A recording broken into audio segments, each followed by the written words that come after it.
On a clear morning in the San Juan Islands, a research boat cuts its engine and drifts. Somebody on board lifts a camera, not at a bird, not at the shoreline, at a patch of open water that 30 years ago would have held nothing worth photographing at all. Then the water breaks. A tail the size of a small boat rises, holds for a second, and slides under. The person holding the camera has done this for decades, and even now, it still catches him a little off guard. His name is John Calambokidis. He's a senior research biologist and one of the founders of the Cascadia Research Collective, a small nonprofit based in Olympia, Washington, that has been studying whales along the West Coast since the 1980s. And what he's photographing isn't a rare sighting anymore. It's becoming routine, which is exactly what makes it strange. Because for most of the 20th century, a humpback whale in these waters, the inland sea that stretches from Puget Sound up through the Strait of Juan de Fuca into British Columbia, known collectively as the Salish Sea, was not something you saw. It was something older fishermen mentioned, almost like a rumor, something that used to happen, back before anyone alive could remember it happening. That's the part of the story worth sitting with before anything else. This isn't a new discovery. It's a return. I want to start with the animal itself, because a 60-foot animal that vanishes from a body of water for 80 years and then quietly starts coming back is worth understanding properly, not just marveling at. A humpback whale is enormous by almost any comparison you can reach for. A full-grown female can stretch to 60 feet, roughly the length of a school bus, and weigh up to 40 tons, heavier than a loaded semi-truck. But the detail that matters more than the size is what's in its mouth. Humpbacks don't have teeth. They have rows of stiff, comb-like plates made of keratin, the same protein your fingernails are made of. And they use those plates to strain small schooling fish and krill, a tiny shrimp-like creature, out of huge gulps of seawater. One humpback can filter out enough fish in a single feeding dive to fill a small dumpster. That's not decoration. That's the whole reason the whale is built the way it is. An animal engineered to turn abundance into fuel, in bulk, which tells you something important right away. A 60-ton animal that eats in bulk doesn't show up somewhere out of curiosity. It shows up because the food is actually there. Here's the part of the story that got these whales pushed out of these waters in the first place. Through the early 1900s, humpback whales were common in Washington's inland waters. Common enough that whaling operations built stations specifically to take advantage of it. Whaling crews out of Bay City, Washington, and several locations on Vancouver Island specifically targeted humpbacks that lingered here through the winter months, because a whale that stays close to shore in calm inland water is a far easier target than one out in the open Pacific. This wasn't broad, scattered hunting.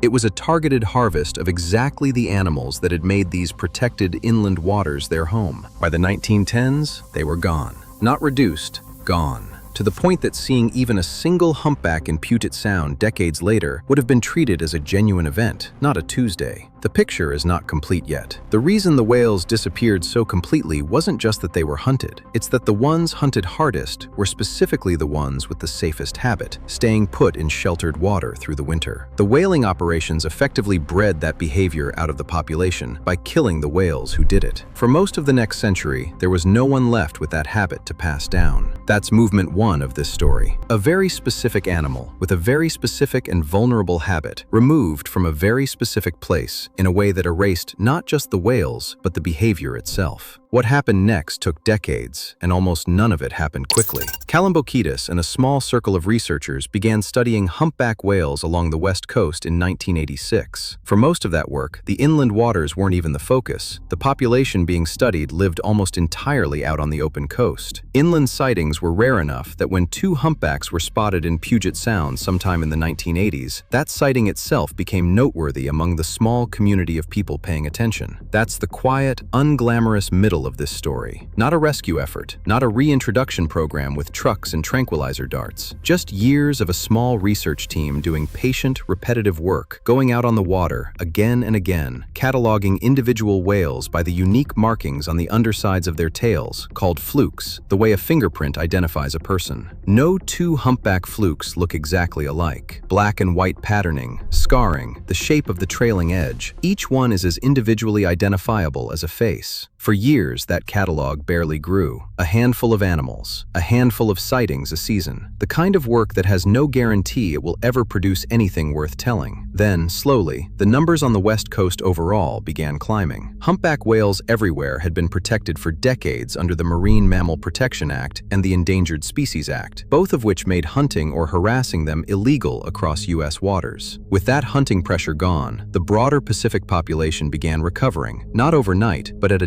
documented, steady pace Calambokidis and his colleagues estimate at roughly 8% a year. That's the specific mechanism behind the recovery, and it matters that it's specific. An 8% annual growth rate means a population can genuinely double roughly every 9 years, which is why a slow trickle of sightings in the 1980s could plausibly become a very different picture by now. The most important part of this story hasn't arrived yet, because the population recovered doesn't explain why they came back to these specific inland waters, and that part is more interesting than the population number alone. By around 2005, researchers were noticing something distinct from simple population growth. Increasing numbers of individual humpbacks weren't just recovering out on the open coast, they were actively coming into Washington's inland waters. That trend picked up noticeably by 2014, with more sightings in the Strait of Juan de Fuca and deeper into Puget Sound and the wider Salish Sea. Here's the honest version of why, and it's a little less tidy than a simple "the fish came back" story would be. Humpback whales are what researchers call prey switchers. Depending on where they are, they'll feed on krill in deep water,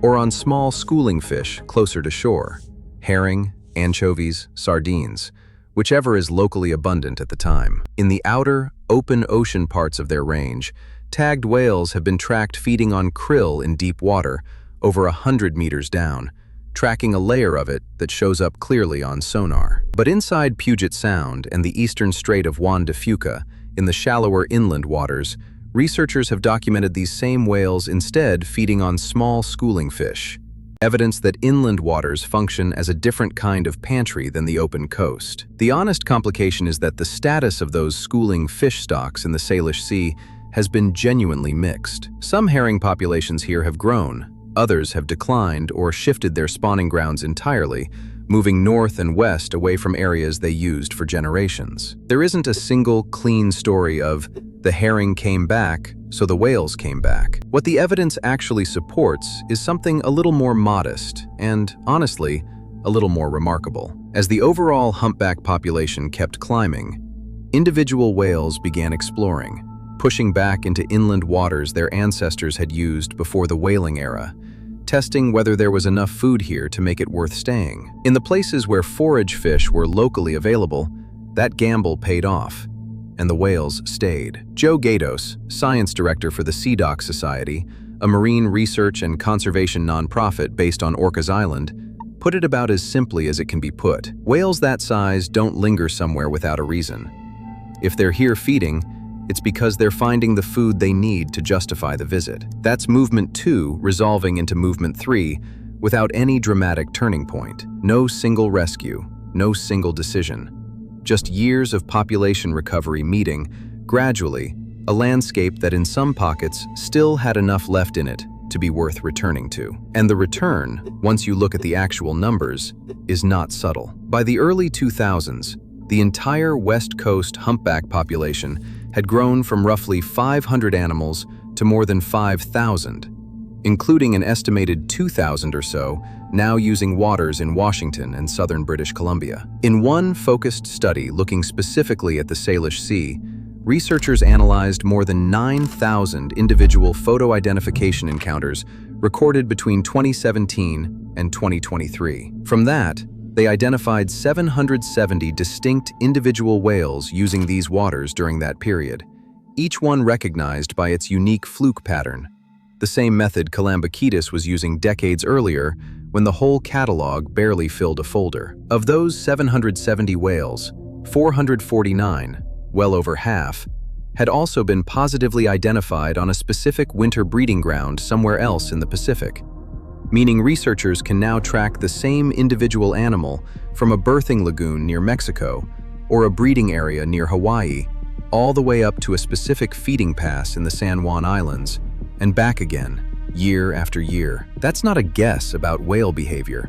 That's a documented individual animal, tracked by name, or by number, since researchers assign catalog numbers to each identified whale, making the same multi-thousand-mile choice repeatedly to come back to this exact stretch of water. There's a small detail in that data that I keep coming back to. It's not the total number of whales. It's the fact that they're recognizable individuals, the same handful of flukes showing up summer after summer in a place where 40 years ago, seeing any humpback at all was the exception, not the rule. It's worth being honest about what this recovery hasn't solved. The same inland waters that make good feeding grounds for a whale also happen to be some of the busiest shipping lanes on the west coast. The Strait of Juan de Fuca is the primary route for cargo traffic moving in and out of ports in Puget Sound and southern British Columbia, and that traffic isn't going away. Ship strikes are a documented and serious cause of injury and death for large whales along this coast, and a whale surfacing to feed in a shipping lane faces a real risk that a whale feeding out in open, quieter water simply doesn't. Entanglement in fishing gear is a similar ongoing threat. Not a solved problem, just a different one than the whales faced a century ago. And the forage fish question itself remains genuinely open.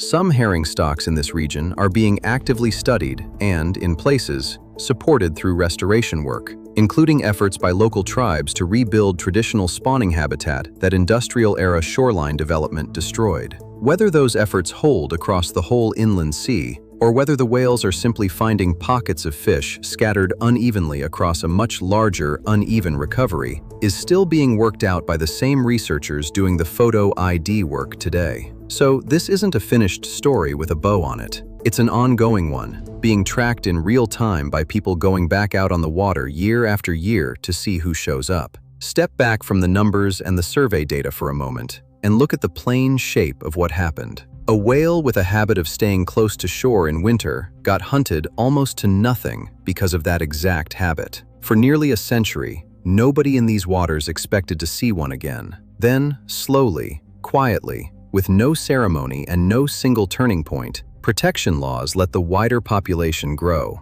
A handful of individual whales started testing these old waters again. Some of them found enough food to stay. Researchers kept photographing tails, year after year, long before there was any dramatic story to tell about it. And now, in the summer, in the San Juan Islands and the Strait of Juan de Fuca, a 60-foot animal surfacing next to a boat is no longer the rarest thing on the water. It's becoming the expected thing. Nobody planned that. It simply accumulated, one season, one photograph, one recognized fluke at a time, until a catalog that used to hold a handful of names now holds hundreds of them. I think about that particular kind of patience more than I probably should. The fact that the researchers who spotted 2 whales in the 1980s had no way of knowing whether that number would ever grow and kept going out anyway. Recoveries like this one are happening in quiet corners of the country's coastline right now, mostly unannounced, tracked by small teams with cameras and a lot of patience. So here's what I'm actually curious about. Have you ever gone back to a place, a lake, a stretch of coastline, a river you fished as a kid, and noticed that something wild had quietly come back to it? Something you'd been told, or had just assumed, was gone for good? I'd like to hear what it was.